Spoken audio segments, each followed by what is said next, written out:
Gracias a Javier García, gracias doctor Castella, a José Luis Calleja por la invitación de Callao, gracias a Rocío por hacernos fácil esta venida aquí, gracias a Gilead por dar soporte y apoyo a este y a otros ámbitos de trabajo en el que estamos involucrados.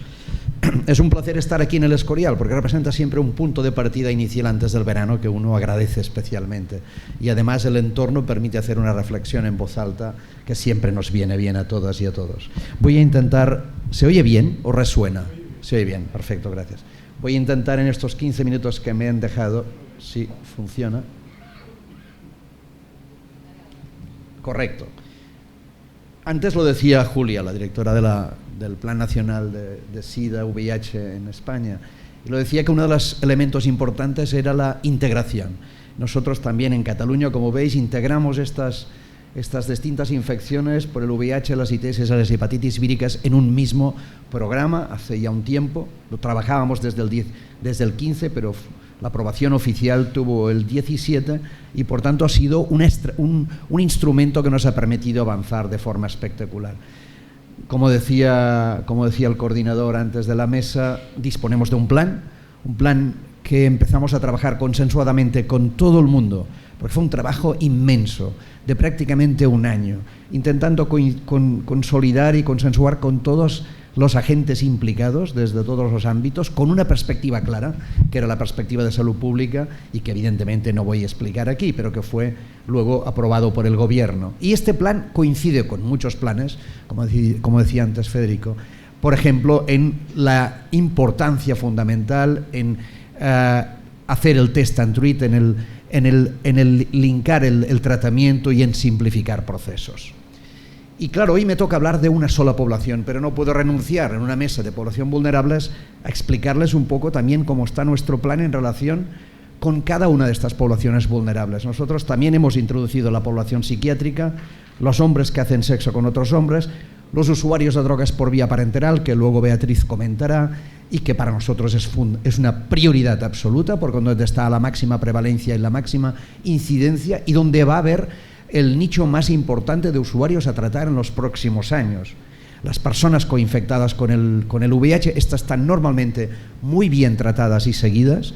Las personas en centros penitenciarios, sabéis que Cataluña tiene competencia en este ámbito y estamos en condiciones de decir que prácticamente el próximo año podríamos hablar de una eliminación tácita de lo que es la hepatitis C en centros penitenciarios en Cataluña. Y finalmente lo que hoy les voy a hablar, que es las personas migrantes procedentes de países con alta de prevalencia. Está claro que las buenas prácticas las tenemos muy claras, ¿no? Las herramientas necesarias las tenemos y están disponibles, ¿no? Pruebas de gota en sangre seca, servicios de pruebas descentralizadas, previsión de tratamiento en entornos no clínicos, apoyo de iguales o de pares, recuperación de los que se pierden durante el tratamiento, pruebas integradas, como hemos visto antes, recordatorio de citas, telemedicina. Todo eso está ahí y está al abasto y a la utilización posible de nosotros, pero lo que falta es incorporarlas eficazmente en las poblaciones a las que nos dirigimos. Y este es el proyecto MICAT. MICAT es un proyecto basado en intervención comunitaria que reúne estas líneas de trabajo: educación, detección, acceso simplificado a la atención sanitaria y tratamiento de, en este caso, la población migrante. Y este programa tiene el apoyo también de Gilead, que nos dio desde el principio. Nos basamos en un estudio previo, un proyecto previo que se realizó en Barcelona, en la que participamos también, dirigido en este caso por la doctora Lisa Martró, dirigido a población pakistaní. Y vimos que era posible hacer un screening correcto y adecuado, un seguimiento y un tratamiento. Y a partir de ahí nos lanzamos en este proyecto MICAT, que es intentar vincular la atención en salud, el acceso precoz y el tratamiento del virus C. Incluimos también el virus B de manera oportunista en esta población emigrante. ¿Y cómo lo hicimos? Lo hicimos en estos pasos. Primero, colaborando con los servicios de migración del territorio. Eso no es fácil, no está desarrollado en todas partes, no existe una red social potente en todo el territorio, pero lo intentamos y lo conseguimos. Tardamos, no fue fácil. Y son básicos porque nosotros queríamos llegar a los eventos, a las áreas de culto, a las zonas de ocio de estas poblaciones que luego veremos. Segundo elemento importante, la figura del mediador o el educador de iguales. Es el responsable cultural de hacer el enlace. Teníamos que encontrarlo, buscarlo y formarlo. Y dependería en muchos casos de su vinculación con la población migrante el éxito o no del cribado y tratamiento. Empezábamos con un taller educativo. Disponemos de un instrumento que se llama EPARJOC, podríamos empezar de cualquier otra manera, que nos permite hablar, conversar y tratar con la población previamente atendida en uno de estos ámbitos que os decía. Cualquier ámbito nos vale, cualquier lugar de reunión. A empezar a plantearles la posibilidad de cribar y tratarse de hepatitis C. Luego de este taller educativo, la idea es inmediatamente hacer un test rápido, si sale positivo, sangre seca. Ya lo organizamos de forma rápida para que tuviéramos una facilitación de resultados rápido. Acceso a los circuitos de atención sanitaria y tratamiento. Escogimos 4 hospitales referentes en cada una de las zonas que vais a ver. Y no os digo la de reuniones que tuvimos que hacer previamente para facilitar y simplificar. Y finalmente el gestor de casos. Este era un enfermero o una enfermera de atención primaria que se encargaba y se responsabilizaba de, precisamente cuando detectábamos personas de estas características, incorporarlas en la estación clínica, en la historia clínica compartida y por tanto vincularlas al sistema, que era un objetivo también segundo e importante de esta intervención. Y finalmente formación, porque teníamos que formar a los educadores de iguales en términos relacionados con la enfermedad y con la atención sanitaria, que los conocen absolutamente, y teníamos que formar a los gestores y gestores de salud, estos equipos de atención primaria, en poblaciones que no ven habitualmente y que desconocen absolutamente. Y finalmente evaluar los resultados. Queríamos evaluar qué nacionalidades eran más proactivas, qué barreras nos habíamos encontrado, cuál eran los hábitos en términos de salud, etcétera, etcétera. Y planteamos hacer un estudio de coste-efectividad a medio término también. Estas son las 4 poblaciones piloto que escogimos: Lleida, Tarragona, Barcelona Litoral y el área metropolitana sur, cuya capital sería el Hospitalet. ¿Y cómo lo hicimos? Primero, identificando los actores clave. Teníamos que ver en este territorio qué teníamos. Teníamos recursos y servicios asistenciales implicados en el territorio, teníamos una red suficiente para trabajar, puesta en marcha del proyecto. Aquí tuvimos reuniones con los representantes de los municipios, hospitales, atención primaria, salud internacional, servicios de migración y servicios de promoción de la salud de todo territorio. Y finalmente, la fase de implementación. Y aquí primero teníamos que confirmar a qué poblaciones migrantes nos íbamos a tratar. Y para ello buscamos las rutas del virus plausible y de migración en todo el mundo.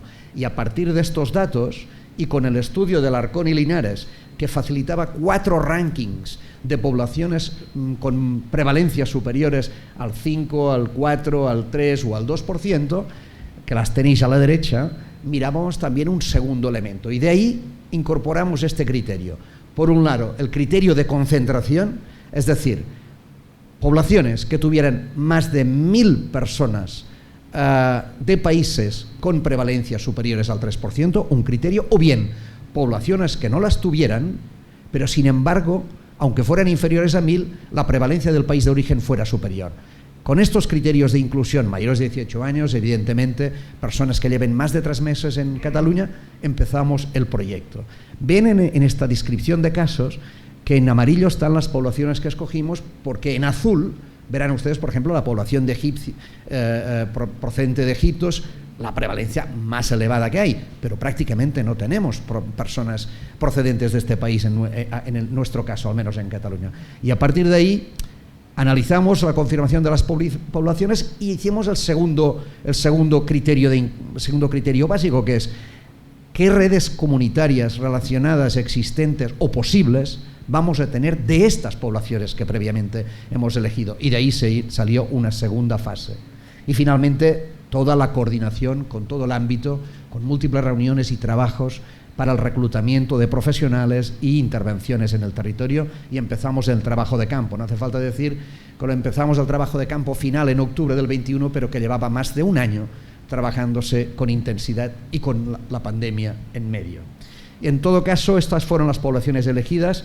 En Lleida, senegaleses y gambianos, por los criterios que les decía antes. En Tarragona, rumanos y muy pocos nigerianos, pero también nigerianos, en Barcelona litoral, pakistaneses, ucranianos y rusos, menores, estas dos poblaciones, y con conflictos no hace falta que explique últimamente, y finalmente pakistaneses y algunos nigerianos en Metropolitana Sur, con los trabajos de campo entre octubre del 21 y noviembre del 21.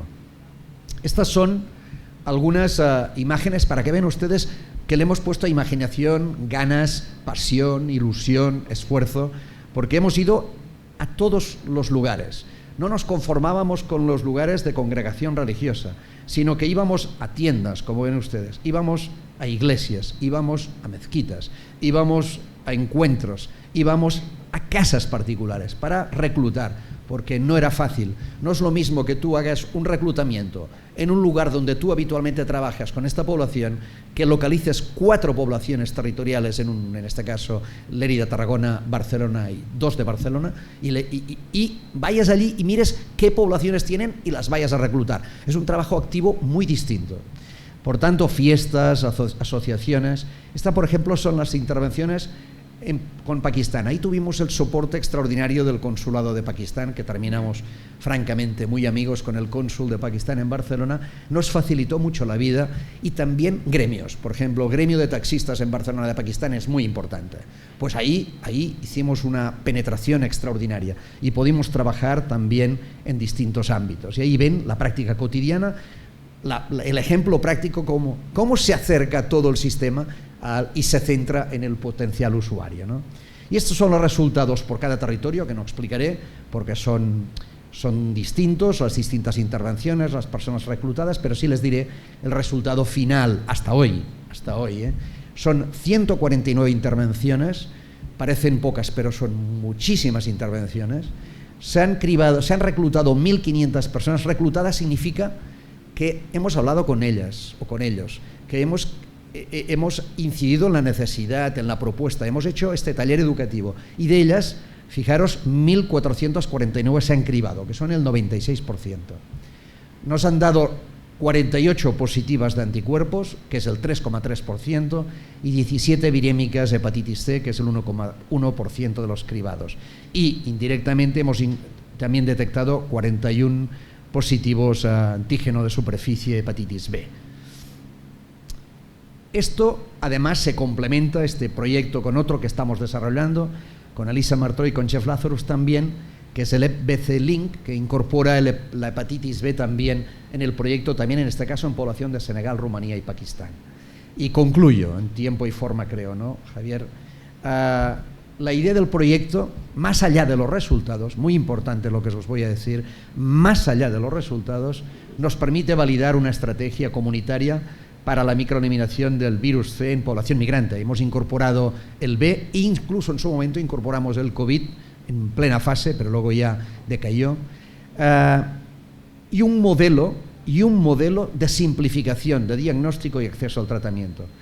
Segundo elemento que me gustaría referenciar: se ha tratado a la totalidad de las personas virémicas de hepatitis C, a la totalidad. Y, en cambio, quiero decir también, porque no sería ético ni correcto, hablar de las dificultades intrínsecas que lleva una estrategia de estas características. En algunas zonas, por ejemplo, hemos tenido que empezar de cero. En Lleida y en Tarragona no teníamos ninguna base cultural suficiente, no teníamos mediadores suficientes para que conocieran a estas poblaciones que habíamos elegido, y tuvimos que empezar no desde cero, desde menos 100. Y eso nos retrasó muchísimo, por ejemplo, ¿no? Algunas poblaciones, por ejemplo, hemos visto que tienen vínculos muy importantes, fuertes, y son más receptivas al trabajo en salud pública. Por ejemplo, los pakistaneses, sería el ejemplo más práctico. Pero hay poblaciones, sobre todo las subsaharianas, los senegaleses y gambianos y nigerianos, que tienen una relación mucho menos vinculativa, ¿no?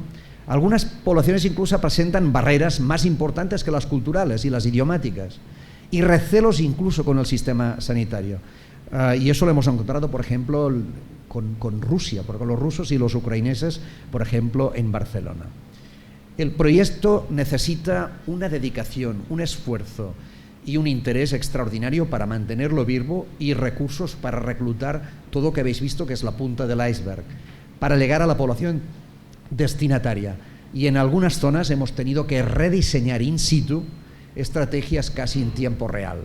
Pero en cambio sigo manteniendo que es un excelente ejemplo de modelo integrativo y comunitario, una población compleja, difícil de acceso, que no acude normalmente al sistema sanitario y que hemos podido llegar a ella, que garantiza éticamente un criterio de equidad, es decir, de igualdad de oportunidades, de acceso al tratamiento y la atención, y además nos ofrece un modelo de trabajo transversal y coordinado con todo el mundo implicado. Y no ha sido nada fácil, os lo digo con sinceridad, pero creo que con ilusión, pasión, ganas, se llega siempre a buen término. Muchísimas gracias. Buenos días.